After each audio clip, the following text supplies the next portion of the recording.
I enjoy talking about ophthalmology and retina specifically. I think I learn a lot talking to my colleagues and, keeps things interesting, sharing techniques and all that.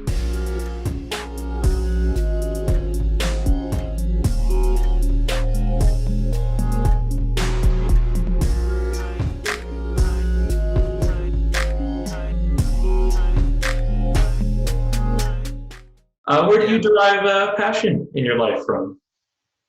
Passion for the career kind of just, I think, comes from my peers who are in the field. I enjoy talking about ophthalmology and retina specifically.